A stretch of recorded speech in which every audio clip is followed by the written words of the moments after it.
વાણી કેવી હોવી જોઈએ માણસની, અને એમાં પણ વૈષ્ણવની વાણી કેવી હોય? વિચાર, વાણી અને વ્યવહાર ત્રણેયથી વૈષ્ણવ બનવાનું. અને અંદરથી નથી થતું તો નાટક કરો, મીઠું બોલવાનું નાટક તો કરો, ભલે દિલમાં ના હોય. ઘણા લોકો કે દિલમાં ના રાખીએ, અમે તો કહી દઈએ. હું ના, દિલમાં રાખ, કહીશ નહીં. કારણ કે દિલમાં રાખીશ તો એક જણો હેરાન થશે, તું કહી દઈશ તો બીજા 10 હેરાન થશે. એટલે 10 હેરાન થાય એના કરતા એક થાય સર.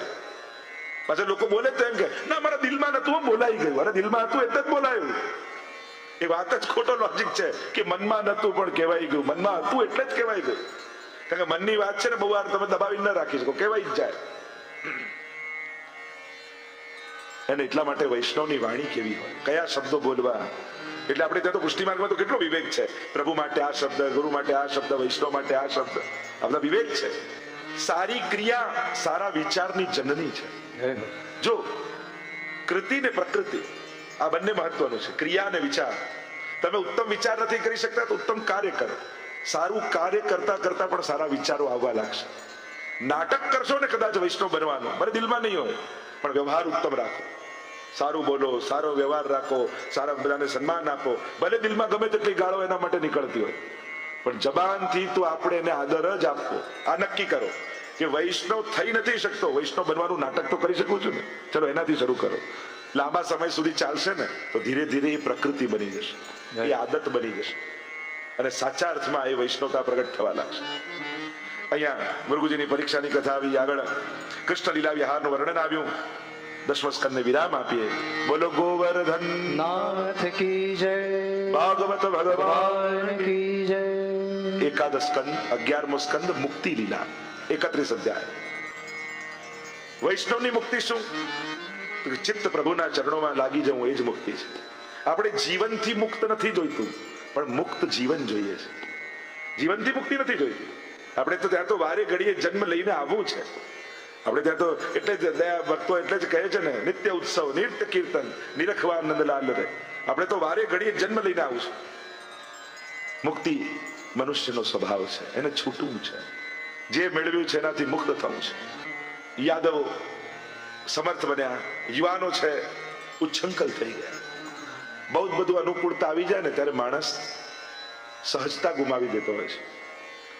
યજ્ઞ ચાલતો હતો અને યુવાન યાદવોને મશ્કરી સૂજી કે લાવો આ મહાત્માઓની મશ્કરી કરીએ, પરીક્ષા કરીએ કે આ તપસ્વી છે કે એમને ખાલી આવી ગયા છે.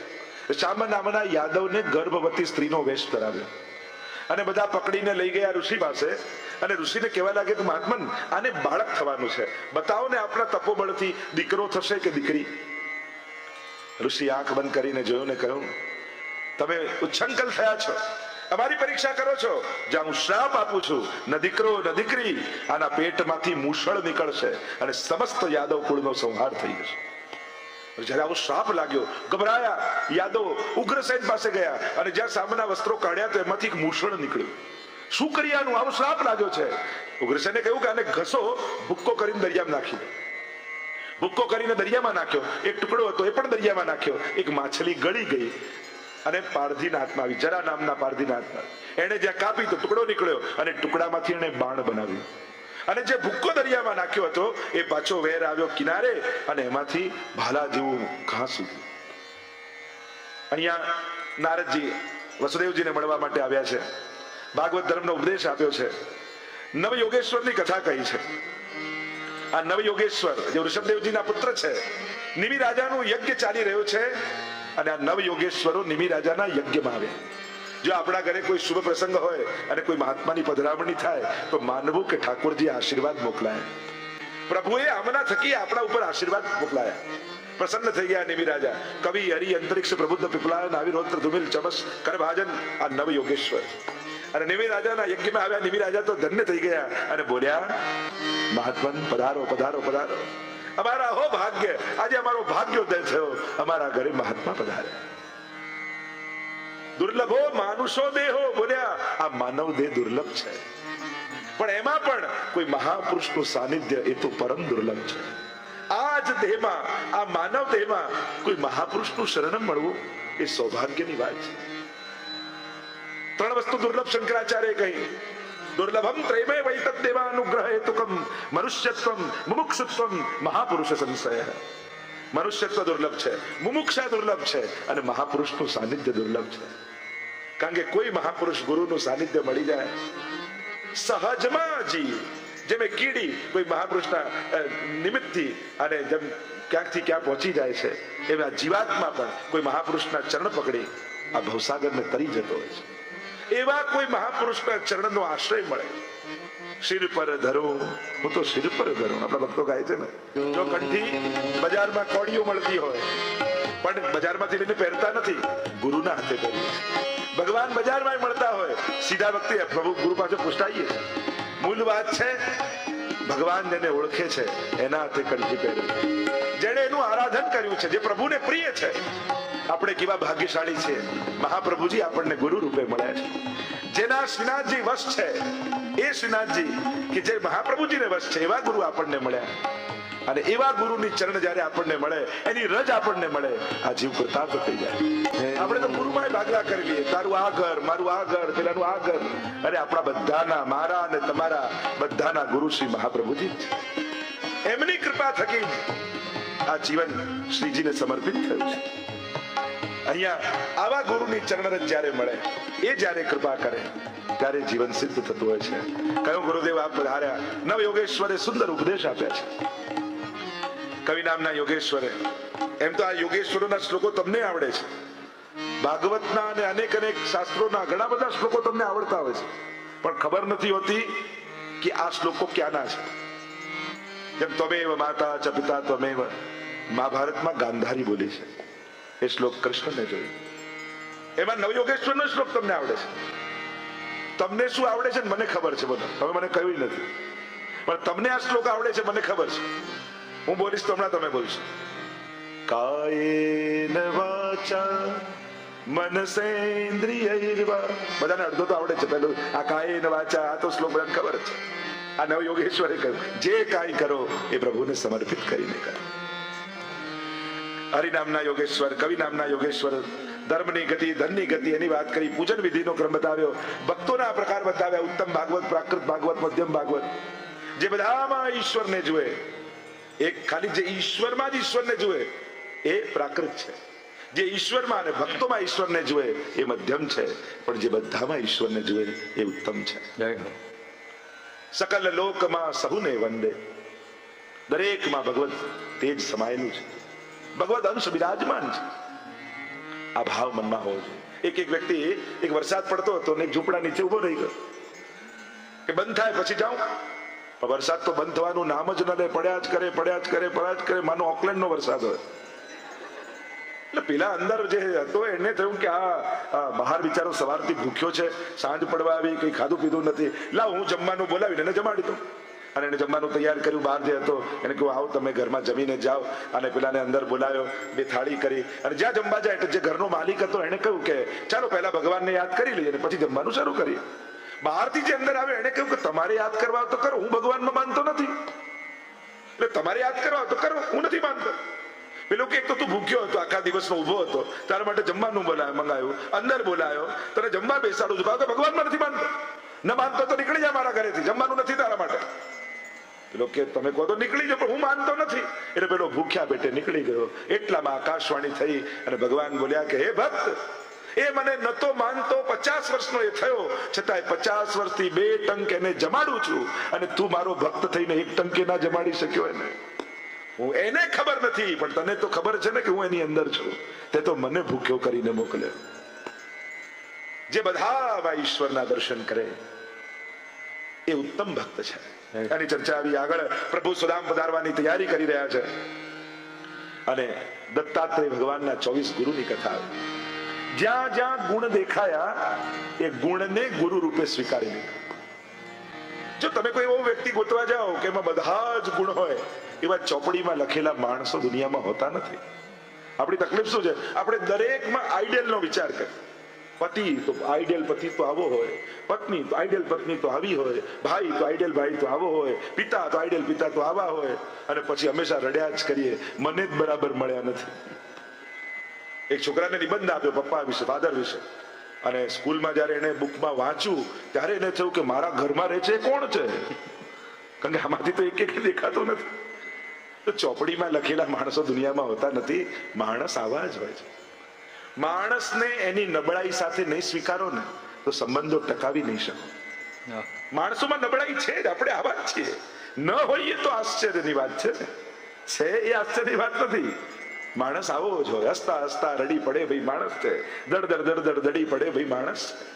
માણસ તો આવો જ હોય ને. એને થોડી વાતમાં દુઃખ લાગી જાય, એને થોડી વાતમાં અહંકાર આવી જાય, એને ગુસ્સો આવી જાય, એને લોભ આવી જાય, એને ઈર્ષા આવી જાય. માણસ આવો જ હોય.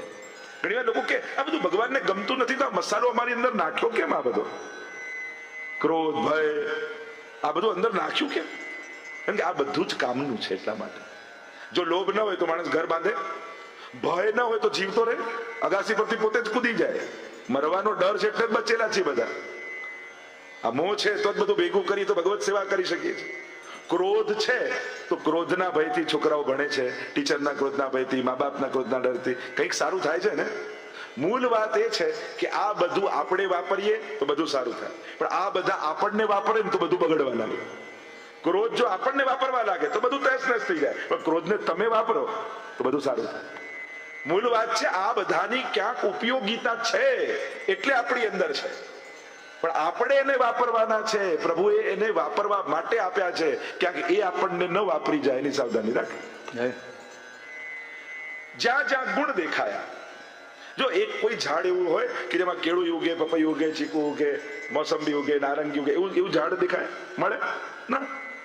એક ઝાડમાં બધું ન ઉગે પણ એક થેલીમાં ભેગું કરી શકાય. તમે એક થેલી લઈને ગયા હો અને જ્યાં જ્યાંથી બજારમાંથી બધું એક થેલીમાં ભેગું કરી શકો.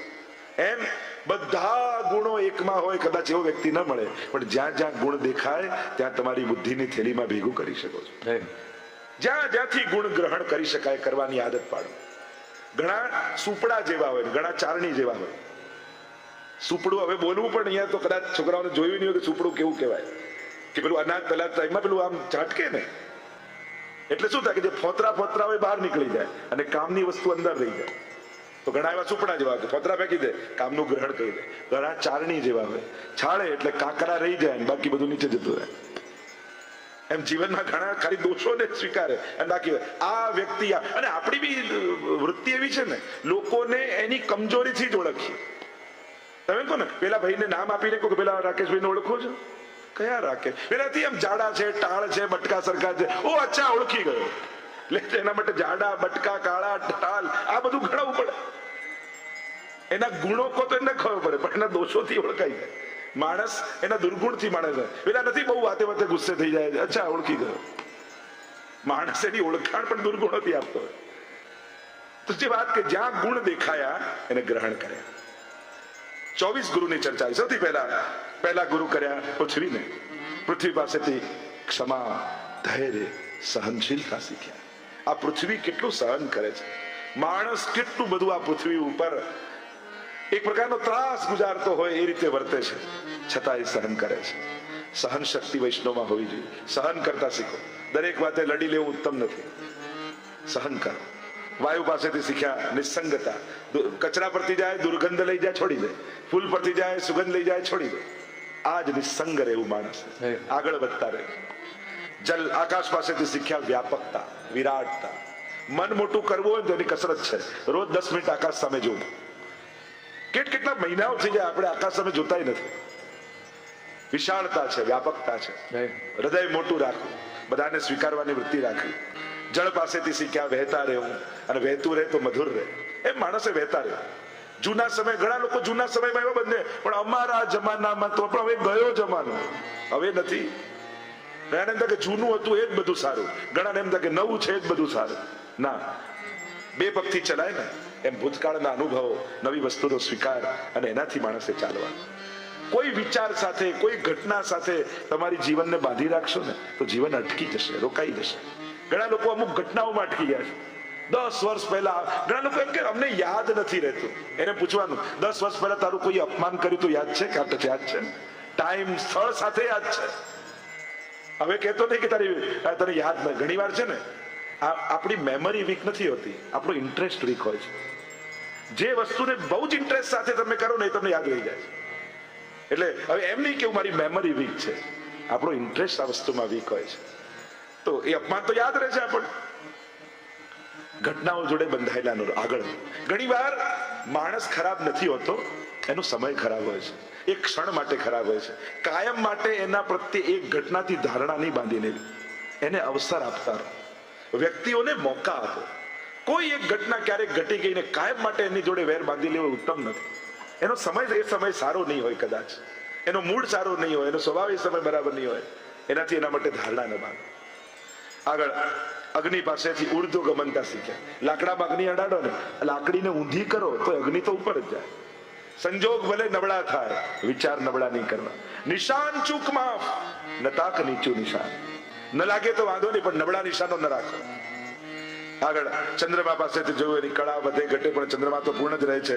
સૂર્ય પાસેથી શીખ્યા, દરિયા પાસેથી લે છે, પોતે નથી રાખતો, પાછો વરસાદ રૂપે પાછું આપી દે છે. એમ માણસ સમાજમાંથી કમાય અને પાછું સમાજના કલ્યાણમાં ખર્ચે પણ કરો. કબૂતર પાસેથી શીખ્યા, બાળકોના મોહને કારણે મરે છે. અજગર પાસેથી શીખ્યા, કાંઈ કરતો નથી અજગર, અજગર કરે ન ચાકરી, પંછી કરે ન કામ, દાસ મલુકા કહે ગયે સબકે દાતારામ. કંઈ જ કરતો નથી અજગર, તોય ભગવાન એનું પૂરું કરે છે. તો માણસ તું મહેનત કરે છે, તારું જરૂર પૂરું થશે. બધાનું પૂરું કરનારો પરમાત્મા છે. અરે કોઈ એવો વ્યક્તિ ડિસેબલ છે, પોતાનું કાંઈ જ કરી ન શકતો હોય, છતાં એનું પૂરું થાય છે ને. કોઈનું અધૂરું તો નથી રહી જતું. આપણે એની ચિંતા કરી કે આનું શું થશે, કેમ કરશે. એક વ્યક્તિ એમ કહેવા લાગ્યો કે હું નહીં રહું ત્યારે ખબર પડશે પરિવારમાં કેમ થશે, જ્યારે હોય ત્યારે આમ કે. ત્યારે એક સંતે કહ્યું, ચાલ પ્રયોગ કરી જો શું થાય છે. અને એને સમાચાર મોકલાઈ જાય કે જંગલમાં જતો હતો ને સિંહે મારી નાખ્યો. અને ઘરના બધા ભેગા મળીને રડવા લાગ્યા, કેમ કરીને જીવીશું, કોણ અમારું ચલાવશે, કોણ બાળકોને ભણાવશે. આમાં તો ગામ ભેગું થઈ ગયું. સરપંચે કહ્યું કે મારું આટલું મોટું ઘર એક ખાલી પડેલું છે, કાલથી ત્યાં રહેવા જતા રહે અને આરામથી રહેજો જ્યાં સુધી વ્યવસ્થા ન થાય. બીજા આવ્યા, અરે તમારા બાળકોને સારામાં સારી સ્કૂલમાં ભણાવજો, હું ખર્ચો આપીશ, એનું આપી દીધું. ત્રીજો આવ્યો, 12 મહિનાનું અનાજ હું ભરાવી દઈશ. એક નોટોની થોકડી મૂકી ગયો, ઘર ચાલે, કોઈ ચિંતા ન કરતો, અમે બેઠા છીએ. બધાએ વ્યવસ્થા કરી દીધી. અને એમ થયું કે પેલા હતા તો ગરીબીમાં દુખી હતા, ગયા તો કેવા સુખી કરીને ગયા. પણ અને ત્યારે માણસે જોયું કે કોઈનાથી કઈ અટકતું નથી. શકટનો ભાર જેમ શ્વાન તાણે. એક ગાડું જતું હતું અને તડકો બહુ, એટલે શ્વાનને એવું થયું, કૂતરાને એમ થયું કે ગાડાની નીચે જાઉં છાયડામાં. અને થોડું ચાલ્યું 1.5 કિલોમીટર, એટલામાં તો શ્વાનને એમ થયું કે આ તો હું છું તો ગાડું ચાલે છે, નહીં તો આ ગાડું કાંઈ ચાલે એમ નથી. અને આમ વિચાર કરીને એને થયું, લાવ હમણાં ઉભો રહી જાઉં એટલે ગાડી અટકી જાય. અને જ્યાં ઉભું રહ્યું ત્યાં ગાડું આગળ જતું રહ્યું ને રહી ગયું. એમ જેને એમ ચાલતું હોય મારા વગર કાંઈ ચાલવાનું નથી, એને થોડી વાર રજા પાડીને જોવી. ભગવાને આ દુનિયામાં કોઈને એટલા મહત્વના બનાવ્યા નથી કે એને કારણે ભગવાનનું કામ રોકાય. તો ચાલતું જ રહે, ચલાવનારો ઈશ્વર જ છે, એ જ ચલાવે છે. અજગરનું પૂરું થાય છે. સમુદ્ર પાસેથી શીખ્યા, પતંગિયાને ગુરુ બનાવ્યો. ભ્રમરને હાથી સ્પર્શ સુખને કારણે મરે, પારધી પાસે એને ગુરુ બનાવ્યા. હરણ શ્રવણ સુખને કારણે મરે છે. પિંગલા વારાંગના આખી રાત્રિ કોઈ પુરુષની પ્રતીક્ષા કરતી રહી, કોઈ ના આવ્યો. એને થયું એના કરતા ભગવાનની રાહ જોઈએ તો ભગવાન મળી જાય. ભગવાનના ભરોસે જીવવું માણસે. ટીટોડી પાસેથી શીખ્યા, માંસનો ટુકડો લઈને ટીટોડી ઉડતી હતી તો પાછળ બધા પક્ષીઓ પાછળ આવે. ટુકડો પડી ગયો તો કોઈ પાછળ આવતું. બેંકમાં બેલેન્સ છે તો ઘણા આગળ પાછળ ફરશે, નહીં રહે ત્યારે ખબર પડશે કે સાચા સગા કોણ હતા. આપણી જોડે રહેનારા લોકો શેને કારણે આપણી જોડે છે? આપણા પદને કારણે, આપણી પ્રતિષ્ઠાને કારણે, આપણા સામર્થ્યને કારણે, કે આપણે કારણે? જે આપણા સ્વજન હશે આપણે કારણે આપણી જોડે છે. આગળ બાળકને ગુરુ બનાવે, નાનકડા બાળકને ગુરુ કરે. હવે નાનકડું બાળક હોય મહિનાનું, એની આગળ સંસ્કૃતના શ્લોકો બોલો કે એને અપશબ્દો બોલો, એને સુખ કે દુઃખ થાય? એ તો નિર્લેપ જ રહે છે, કારણ કે બધાથી પર છે. ક્યારે કોઈ નાના બાળકના કપાળ પર હાથ રાખીને ટેન્શનમાં જો કે આ ખોટા શેર લેવાઈ ગયા? ના, એ તો પ્રસન્ન. કારણ એને ભૂતકાળનો કોઈ અફસોસ નથી અને ભવિષ્યની કોઈ ચિંતા નથી. એ વર્તમાનમાં જીવે છે એટલે ખુશ છે. જે વર્તમાનમાં આનંદ ન માણી અને ભવિષ્ય ને ભૂતકાળમાં જ રાચા પચેલા રહે, એ ખુશ ન થઈ શકે. બાળક હંમેશા પ્રસન્ન. બાળકને કોઈની પર પ્રભાવિત કરવાની ઈચ્છા નથી હોતી, એટલા માટે પ્રસન્ન હોય છે. આગળ એક કુમારિકાને ગુરુ બનાવી. એને જોવા માટે છોકરાવાળા આવ્યા. એને જો ભોજન કરાવું એટલે ઘરની અંદર જઈને ખાંડવા લાગી અનાજ, ખન ખન ખન ખન અવાજ આવે. એટલે પેલીને એમ થયું કે આ બંગડીનો અવાજ બહાર જાય તો છોકરાવાળાને કેવું લાગશે કે આમના ઘરમાં અનાજ નથી. એટલે એને બંને બંગડી કાઢીને એક બંગડી રહેવા દીધી. હવે ખાંડે છે તો અવાજ આવતો બંધ થઈ ગયો. નાનપણમાં સ્કૂલમાં આપણને શીખવાડતા ને, એકડે એક ને બગડે બે ભેગા થાય એટલે બગડવાનું શરૂ થઈ જાય. હવે આને દેખાડી દઉં ને, હવે આને સુધારી દઉં ને, આને સમજાવી દઉં ને, આને શીખવાડી દઉં ને, એનાથી જે શરૂ થાય એમાં બંનેને જે યાદ હોય બંને ભૂલી જાય. બીજાને શીખવાડવામાં આપણું યાદ કરેલું ભૂલી જવાય છે. કારણ માણસ કોઈને પ્રસન્ન કરવા નથી માંગતો, બીજાને પ્રભાવિત કરવા માંગે છે, એટલે થાકી જાય છે. આપણે કોઈને ચા પણ પીવડાવીએ ને, જો કેવા ઇમ્પ્રેસ થઈને ગયા, આપણે એને ખુશ કરવા નથી માંગતા, પ્રભાવિત કરવા માંગીએ છીએ. અને જયારે પ્રભાવિત ઇમ્પ્રેસ કરવા જાઓ ને ત્યારે થાકી જાઓ છો, કારણ કે દુનિયામાં માણસો એકબીજાને ઓળખતા જ હોય છે. આ તો ભગવાનની બહુ મોટી કૃપા છે કે આપણને એકબીજાના મનની ખબર નથી પડી જતી. જો ભગવાન એવા આશીર્વાદ આપે કે તને બધાના મનની ખબર પડી જાય, પછી કોઈની જોડે સંબંધ રહે? આ તો પ્રભુએ અમુક વસ્તુ ઢાંકેલી છે ને, સારું જ છે. એટલે પ્રભાવિત કરવાની કોશિશ ન કરો, પ્રસન્ન કરવાની કોશિશ કરો. એ રાજી થઈને જાય, એ ખુશ થઈને જાય. આગળ સર્પ પાસેથી શીખ્યા. સર્પ હોય ને, તમે જોશો તો ચાલે તો કેવો વાંકો ચૂકો એમ ચાલતો જાય. એ જ સાપ વાંકો ચૂકો જે ચાલતો હોય, પોતાના દરમાં જાય તો સીધો થઈને જાય. સમજી ગયા કે સમજાવું? બહાર ગમે તેટલા વાંકા ચૂકા ચાલતા હો, ઘરે જાઓ ત્યારે સીધા થઈને જાઓ. એટલે કે કહેવાનો અર્થ, સંસારે આપેલા પદ, પ્રતિષ્ઠા, સન્માન, આ બધું ચપ્પલ કાઢો ને એની સાથે કાઢી અંદર તો એક સ્વજન બનીને જવું. બહાર મળેલા સન્માન માથે મૂકીને જશો ને તો ઘરનાય નહીં રહો ને બહારનાય નહીં રહો.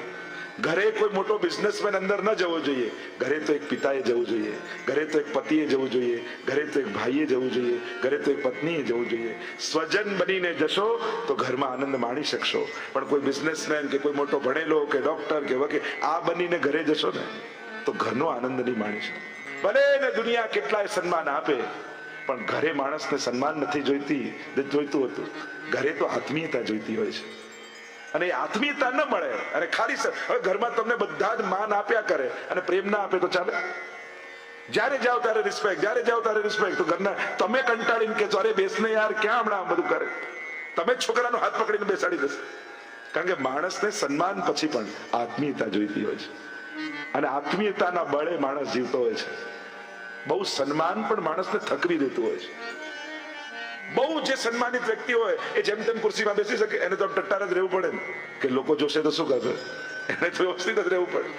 હંમેશા લોકોની આંખે પોતાને જોતા રહેવું પડે. અને હા, અમુક પદ પર બેઠા હોય, અમુક સ્થાન પર હોય, એમણે તો સજાગ થઈને જીવવું જ જોઈએ. કારણ કે એ લોકો જો નબળા થઈ જાય તો આખો સમાજ નબળાઈ તરફ જવા લાગે. એટલે અમુક સ્થાન પર બેસેલા વ્યક્તિએ, કારણ કે સ્થાનની ગરિમા હોય છે. સાધારણ માણસ ભૂલ કરે તો ચાલે, પણ કોઈ સ્થાન પર બેસેલો વ્યક્તિ ભૂલ કરે તો આખા સમાજે ભોગવવાનું આવે. આપણા હાથમાં રહેલી ઘડિયાળ મોડી પડે તો આપણે એકલા મોડા પડીએ, પણ ગામનું ટાવર મોડું પડે તો આખું ગામ મોડું પડે. એટલે એ પણ જરૂરી છે. નિસંગતા, સર્પની એકલા વિચરણતા શીખ્યા છે. કરોળિયા પાસેથી શીખ્યું, કરોળિયો જાલ ફેલાવે પણ છે અને સમેટે પણ છે. માણસને ફેલાવતા આવડે છે, સમેટતા નથી આવડે. આમ છેલ્લે બ્રહ્મર્ને કીટકને ગુરુ બનાવ્યા. 24 ગુરુની કથા આવી. ભાગવત, ભગવાન અને ઉદ્ધવજીનો સંવાદ આવ્યો. ઉદ્ધવજીને મોકલ્યા અને પ્રભુ સ્વધામ પધાર્યા. બોલો દ્વારિકાધીશ કી જય. યદુકુળનો સંહાર થયો છે, પ્રભુ સ્વધામ પધાર્યા છે. એકાદશ સ્કંદને વિરામ આપીએ. 12મો સ્કંદ એ આશ્રય લીલા. શ્રીનાથજીનો ઊંચો ઉઠેલો હાથ. 5 આંગળીઓ છે ને, એટલે 5 આશ્રય જીવે કરવાના. કૃષ્ણાશ્રય, નામાશ્રય, ભક્તાશ્રય, ભાગવતાશ્રય ને ગુરુ આશ્રય. આ 5 આશ્રય જીવે કરવાના. કલયુગના રાજવંશોનું વર્ણન આવ્યું 12મા સ્કંદમાં. કેવો કલયુગ આવશે એનો વિસ્તારથી વર્ણન આવ્યું છે અને એના લક્ષણો આજે દેખાય છે. અને કલયુગમાં સંકીર્તન, પ્રભુનું નામ જ એકમાત્ર ઉપાય રહી જશે. ભગવદ નામનો જીવ આશ્રય કરશે તો જ આ કલયુગમાંથી બચી શકશે. વર્ણન કરતા કરતા સુખદેવજી કહેવા લાગ્યા, મહારાજ 7 દિવસ પૂરા થયા છે. કોઈ પણ ક્ષણે તક્ષક આવતો હશે, તમને દંશ દેશે, તમારું મૃત્યુ થઈ જશે. તૈયાર છો? 2 હાથ જોડીને વંદન કરવા લાગ્યા પરીક્ષિત. સિદ્ધોસ્મિ અનુગ્રહિતોસ્મિ. હે ગુરુદેવ, આપની કૃપા થઈ છે. કોણ મરશે? મૃત્યુ તો એને આવવાની છે જેનો જન્મ થયો હતો. હું તો અજન્મા છું, અમર છું, શાશ્વત છું, આનંદ રૂપ છું. મૃત્યુ તો મને સ્પર્શી પણ નહીં શકે. ગુરુદેવ, આપની કૃપાથી 7 દિવસ સુધી જે ભાગવતનું મેં પાન કર્યું, મૃત્યુનો ભય સમાપ્ત થઈ ગયો છે, અમરત્વનો અહેસાસ થયો છે, કણ કણમાં ઈશ્વરના દર્શન થઈ રહ્યા છે આપની કૃપાથી. કોઈ ભય નથી, કોઈ શોક નથી, કોઈ અફસોસ નથી, કેવલ આનંદ આનંદ છે. એ દૂર ઉભેલા શ્રીનાથજી બંને હસ્ત ફેલાવી મને બોલાવી રહ્યા છે, આવ બેટા આવ. અનંત જન્મોનો અંતરાય થયો છે, આજે આ ક્ષણ આવી છે, મને મળવા દે. છોડી દે આ દેહના બંધનને, તોડી દે આ સાંકળને, દોડતો દોડતો આવીને મારી ગોદમાં ચડી જા. ગુરુદેવ, આપની કૃપાથી અભયત્વનો અહેસાસ થયો છે, ભગવત પ્રેમ પ્રગટ થયો છે. હવે તો દેહ પણ બંધન લાગે છે ગુરુદેવ. આ ઘડો તૂટે તો ઘટાકાશ પટાકાશમાં લય થઈ જાય. હવે તો આ ઘટ પણ બંધન છે. मरने से सब जग डरे, मेरे मन आनंद, और मरने ही ते पाई है पूर्ण परमानंद. જેનાથી દુનિયા ડરે છે, મારા માટે તો હવે એ જ પ્રભુ મિલનની ક્ષણ છે. પ્રતીક્ષા કરી રહ્યો છું ગુરુદેવ કે ક્યારે તક્ષક આવે ને દંશ દે, આ ઘડો તોડી નાખે. સુખદેવજી કહેવા લાગ્યા, જ્યાં સુધી હું અહીંયા છું, તક્ષકની પણ તાકાત નથી કે અહીંયા આવીને તને દંશ દઈ શકે. પણ પ્રભુની લીલા છે, પ્રભુની ઈચ્છા છે, અને એનાથી આ ઘટના ઘટી છે. હજી તારે કંઈક પૂછવું છે? કૃપા થઈ છે, અમૃતનો ઓડકાર આવ્યો છે, સર્વ સંશયો સમાપ્ત થઈ ચૂક્યા છે. સુખદેવજી ઉભા થયા અને પરીક્ષિત મહારાજે સાષ્ટાંગ દંડવત કર્યા. અને ઓર કોઈ પરીક્ષિતની શોધમાં સુખદેવજી પ્રભુનું નામ લેતા લેતા ત્યાંથી પધારી ગયા. દૂર જતા સુખદેવજીને પરીક્ષિત મહારાજ નિહારી રહ્યા છે. નેત્રોથી અશ્રુની ધારા વહી રહી છે. શ્રાપિત હતો, ગુરુ કૃપાથી સમર્પિત થઈ ગયો. આજે સુખાસનમાં પરીક્ષિત મહારાજ વિરાજમાન થઈ ગયા, નેત્રો બંધ કર્યા છે. પ્રભુ બંને હાથ ફેલાવીને આમંત્રિત કરી રહ્યા છે. પરીક્ષિત મહારાજના પુત્ર જન્મે છે, ચારે બાજુ પહેરો ગોઠવી દીધો સિપાહીઓનો, જ્યાં સર્પ દેખાય મારી નાખો. પણ મૃત્યુને કોણ મારી શકવાનું? પૂજાની થાળમાં બેસી તક્ષક છેક પરીક્ષિત મહારાજની નિકટ આવી ગયો. સરકતો સરકતો પરીક્ષિત મહારાજની સામે ફળાઓ ઊંચી કરી પરીક્ષિત મહારાજના મુખને જોઈ રહ્યો છે. કોઈ ભય નથી, કોઈ ચિંતા નથી, કોઈ ઉદ્વેગ નથી, કેવલ આનંદ આનંદ આનંદ વ્યાપી રહ્યો છે. ભાગવતના એક એક શ્લોકે પરીક્ષિતના એક એક રોમનો સ્પર્શ કર્યો છે.